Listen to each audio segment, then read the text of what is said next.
Salut à toutes et tous, c'est Jaf. Aujourd'hui dans Bibi Blabla, nous allons voir pourquoi l'analogique s'est terminé dans les studios d'enregistrement d'après Monsieur Michael Brauer. Voilà, ce n'est pas juste un fait de ma part. Donc en attendant le visionnage qui va être passionnant et étayé, je vous invite à vous abonner à ma chaîne YouTube et à cliquer bien entendu sur la petite cloche par-ci ou par-là afin d'être averti des prochaines vidéos. On se retrouve donc après le jingle pour voir avec Mr. Michael Brauer pourquoi l'analogique s'est terminé. A tout de suite.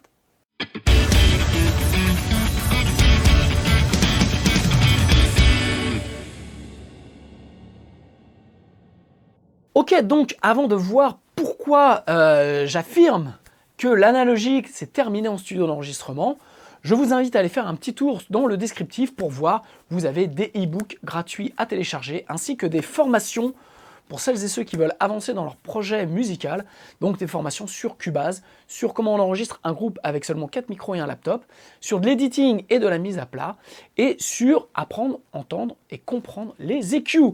Voilà, c'est juste en dessous, fin de la page de pub. Donc, Michael Brauer, pour ceux qui ne connaissent pas, c'est un producteur, ingénieur du son, super réputé, qui a notamment fait, je crois qu'il a fait tous les albums de Coldplay, et qui a travaillé avec les Rolling Stones, avec John Mayer. Alors en France, John Mayer, c'est pas grand-chose, mais aux États-Unis, c'est quand même un poids lourd. Et puis je prends mes notes, Paul McCartney, bien entendu. Voilà, donc allez voir sur Wiki un petit peu ce qu'a fait, le nom d'album qu'a fait Michael Brauer, donc c'est assez impressionnant. Et en fait, Michael Brauer est un ingé son, un producteur, un mixeur qui est donc forcément très réputé, mais aussi super réputé par ses pairs, pour avoir mis en place un peu une technique dite Brauerized. Brauerized, c'est dur à dire en fait, puisqu'il a été un des premiers en fait à mettre en place des traitements parallèles et dans des racks. Alors, il était connu pour avoir donc 4 racks A, B, C, D, et en fait il y avait, je schématise, il y avait un rack qui était réservé pour les batteries, un autre rack qui était réservé pour les guitares, un rack pour la voix, et puis un autre rack pour les instruments divers. Voilà, donc il faisait confiance donc à ces 4 racks qui étaient bourrés de matos, bourrés de préamplis, compresseurs, reverb, enfin voilà, tout ce que vous pouvez imaginer, il l'avait. Et puis il travaillait exclusivement avec une SSL 9000J. Voilà, donc ça c'était son son, et c'est ce qui a fait, sa réputation et sa notoriété pendant 20 ans, en tant que producteur. Et donc cette technique Brauerized est quelque chose quand on s'intéresse au son, quand on est comme moi à regarder un peu ce que font tous les autres producteurs aux États-Unis, notamment aux États-Unis, voilà, ça fait partie des choses qu'on doit apprendre, ou alors on doit s'y intéresser, parce que moi, j'ai jamais été ultra fan du son de Brauer, voilà, mais ça reste quand même un éminent personnage et une référence. Voilà, donc il y a des producteurs ingé son sur lesquels on peut ne pas être fan du son, mais malgré tout, pour ce qu'ils ont fait, voilà, il y a respect le plus total, en tout cas, c'est mon point de vue. Et donc, Brauer a fait de nombreux stages, notamment avec Mix with the Master, pour expliquer un peu ses techniques. Alors, je pense que ça devait être un petit peu biaisé, puisqu'en fait, ses racks étaient dans son studio à Electric Sound à New York. Et voilà, donc, mais par contre, vous tapez sur le net, forcément, Brauer, Brauerized, technique, voilà, vous allez tomber sur tout un tas de vidéos où il explique sa technique. Donc moi, je ne vais pas rentrer là-dedans. Je trouve pas ça intéressant, il y en a plein de gens qui l'ont fait, mais voilà. Ce qui est super intéressant, c'est qu'il y a la semaine dernière, en faisant mon petit zap, sur YouTube, je suis tombé sur une vignette de Michael Brauer, qui était super récente, donc qui avait une semaine ou 15 jours, où je le voyais en fait sur la vignette assis devant ses racks. Je me suis dit, tiens, peut-être qu'il refait une mise au point il a changé des choses dans son rack. Donc comme je l'avais vu il y a très longtemps, je me suis dit, je vais aller rejeter un œil. Je clique, donc c'est une vidéo d'Alto Music, et au stupeur, Michael vend ses 4 racks qui ont fait toute sa notoriété, qui ont fait toute vraiment sa fortune, en tout cas oui, qui a fait tout son travail, et il les vend parce qu'il est passé en tout numérique. Hi, Mike Brower. These have been part of my career for many, many, many years. And they now belong to Altel. Pour celles et ceux qui suivent un peu l'actualité, qui sont intéressés à ça, c'est pas anodin, parce que Michael Brower était, je pense, un des derniers défenseurs bec et ongle du tout analogique, c'est-à-dire qu'il utilisait Pro Tools, mais comme un magnéto, pour lire, et en fait, ces sorties Pro Tools donc, étaient patchées sur sa console SSL 9000J, et puis il rebalançait dans ses racks, notamment donc son ABC. Alors il y a CLA qui le fait toujours, mais c'est vrai que la technique Browerize, qui a été donc, je trouve, bien marketée par Brower, c'était vraiment un des remparts, je dirais, à l'analogique. Et en fait, donc Michael, dans cette petite vidéo que je vous mets là, qui défile un petit peu en haut à gauche ou à droite, je sais plus, je sais jamais, explique en fait, donc ce qui est intéressant, il y a deux choses intéressantes, c'est que donc c'est la fin pour lui d'une ère où il défendait le tout analogique, et en fait il est passé donc dans un nouveau studio, et donc il a commencé il y a 2 ans à faire le transfert. Donc faire le transfert, je ne sais pas si vous imaginez, c'est de comparer ce qu'il a fait. Je pense qu'il a dû prendre, il explique dans la vidéo, il prenait 1 ou 2 mix de ce qu'il avait fait dans son studio tout analogique, et en fait il essayait de refaire la même chose en tout numérique. Donc en fait forcément ça a pris beaucoup de temps, parce que en fait on doit faire des AB, avoir les mêmes volumes, enfin si on veut vraiment faire quelque chose. Donc j'imagine que Michael a fait ça, mais c'est vrai que moi je dirais, rien que dans ma template, quand je change un plugin, je mets aussi beaucoup de temps, notamment quand c'est quelque chose de fondamental dans un envoi ou dans un bus, pour vraiment être sûr que le changement, je ne vais pas y perdre, enfin voilà. Donc, j'ose même pas imaginer le travail qu'ont fait ces assistants. D'ailleurs, il les félicite dans la vidéo. Et donc, il a passé 2 ans à tout changer, et donc aujourd'hui, il travaille avec je crois que c'est une console à vide, mais une station de travail. Donc vous avez des faders, et ça permet de piloter, je dirais, Pro Tools. Et il a gardé quand même quelques unités pour s'il a besoin de refaire des voix en urgence au studio. Mais regardez un petit peu cette vidéo, parce qu'elle est ultra intéressante, dans le sens où il explique à quoi servait telle ou telle périphérie. Alors moi perso, j'aime bien ce type de vidéo, parce que en fait, même si j'ai pas d'analogique, pas beaucoup d'analogique au studio, ça me permet de comprendre en gros pourquoi il utilisait ça, comment il l'utilisait. Il y a toujours des choses à piquer dedans, et c'est vrai que en faisant ça, je trouve que c'est vachement plus intéressant de piquer des idées de ça que de regarder le tuto sur le dernier mec qui présente sa chaîne de Mixbus, ou enfin voilà un petit peu ce qu'il faut faire en mettant plein de plugins. Et voilà, donc je suis assez friand perso de cette expérience-là, de mecs qui ont fait des albums qui sont des gros hits, et de voir comment ils utilisaient de l'analogique pour moi me dire, bah tiens, avec tel plugin, ou le même plugin d'analogique, ou quelque chose équivalent, tiens, je vais reprendre l'idée de ce type de traitement et tout ça. Donc regardez, je crois que ça dure 47 minutes, c'est super intéressant pour ceux qui font déjà du son, parce que vous allez découvrir, ça va vous faire penser à des tricks en vous disant, ah bah mais moi je fais ça, mais tiens, ah si je faisais ça. Donc en fait il explique certains chaînages, et pourquoi il utilisait tel effet ou tel j'ai le mot en anglais, excusez-moi, device, tel appareil, voilà.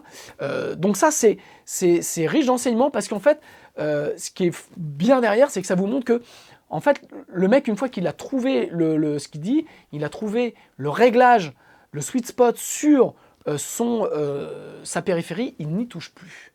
Et en fait, c'est un petit peu le truc qu'il faut faire de la même chose avec les plugins, c'est qu'une fois que vous avez trouvé un réglage, moi je sais que dans ma template, il y a des plugins auxquels je ne touche pas, parce que je sais que si je l'envoie de telle manière comme ça, je vais avoir quelque chose que j'ai envie d'entendre. Donc ça, c'est quelque chose, moi, dont je me suis vachement inspiré de tous ces explications de studio quand les mecs vont un petit peu dans le fond. Donc là, vous avez, je pense, une mine d'informations à aller piquer sur quel plugin vous pouvez utiliser dans tel truc, tel effet. Parce que lui, il va parler avec de l'analogique, mais au final, aujourd'hui, analogique, numérique, c'est vraiment kiff-kiff.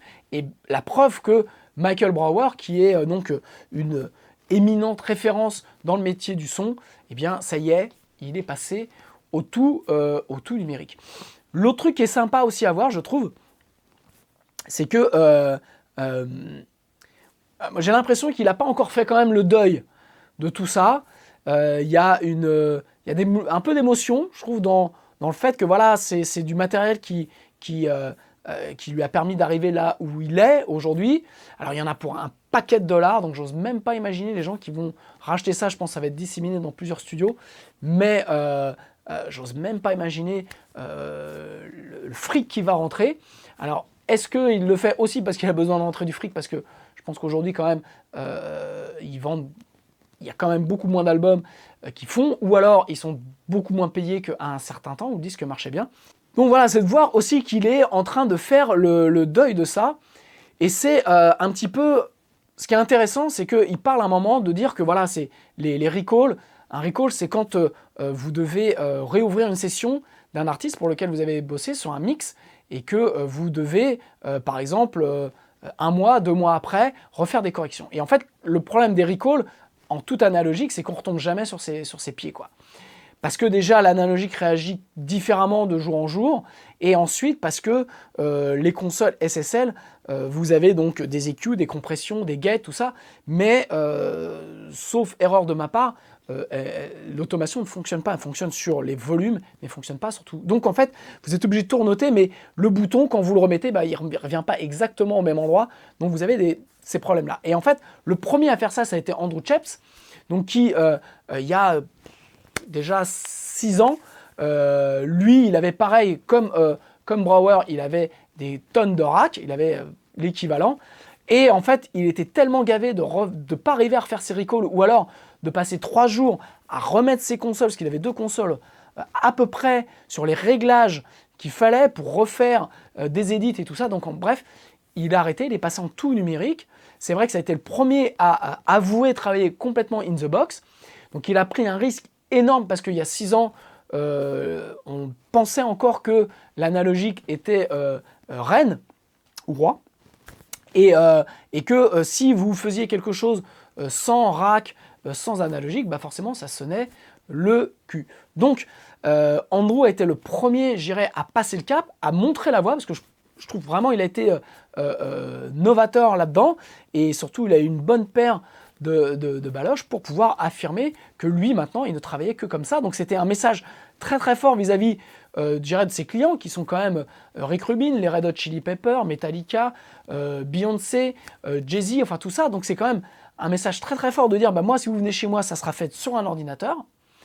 Et il a vraiment montré la voie à plein d'ingé son qui se sont mis au fur et à mesure à faire des mix qu'on appelle en hybride, c'est-à-dire qu'il y avait moitié in the box, moitié en Pro Tools ou n'importe quel DAW, et avec des plugins, et moitié en analogique.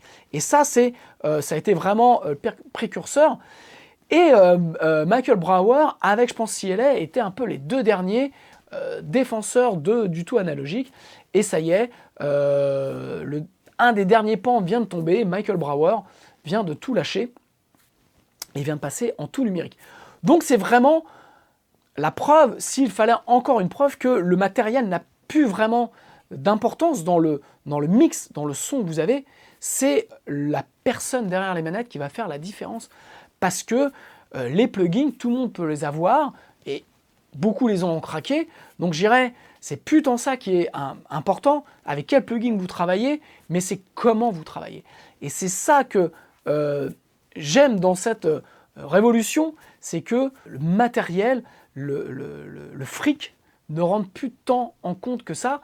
Quand je dis le fric, c'est-à-dire que pour avoir les racks qu'a Michael Brauer, c'est, je pense, des centaines de milliers de dollars, et que personne, peut se le payer, et personne d'eux ne peut se payer les prestations d'un ingé son qui doit entretenir ce matériel-là. Donc, ça remet quand même beaucoup de pendules à zéro, et donc le prix aujourd'hui à payer pour un ingé son, pour un mix, pour un master, n'est plus dû au matériel, mais est vraiment dû au talent, à la technique des personnes, des ingé sons. Et donc c'est ça, le message derrière, c'est là-dessus où vous devez, si vous n'avez pas envie d'être ingé son, c'est pas le problème, ou de faire du home studio, c'est ne vous fiez plus au studio, ne vous fiez plus à ce qu'il y a dans un studio, c'est comment l'ingé son, comment le producteur, comment le mixeur va utiliser ce qu'il a, soit avec les quelques hardware qu'il a, ou soit avec les plugins qu'il a. Vous pouvez faire vraiment une vraie... Enfin, c'est là où on peut noter qu'il fait une vraie différence. Voilà, donc il ne nous reste plus que CLA. Donc est-ce que CLA va tomber d'ici peu? Peut-être un nouveau confinement, et CLA vendra son matos aussi, parce qu'il va en avoir besoin. Je ne sais pas si c'est dû à ça. De toute façon, on ne fait pas un transfert comme l'a fait Michael Brauer en claquant des doigts. Comme il le dit, il a passé 2 ans. C'est vrai que tout ça est long, mais c'est vraiment la preuve que aujourd'hui, le tout numérique fonctionne très bien, et que de toute façon, on n'entend pas la différence entre les deux. J'attends vos commentaires, j'attends votre retour.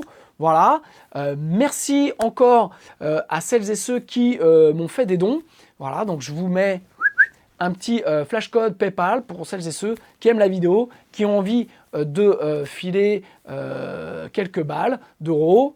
Et puis, pour celles et ceux qui veulent aller plus loin, allez faire un tour sur mon site. Vous avez donc des e-books gratuits et des formations. Je vous embrasse et je vous dis à très bientôt.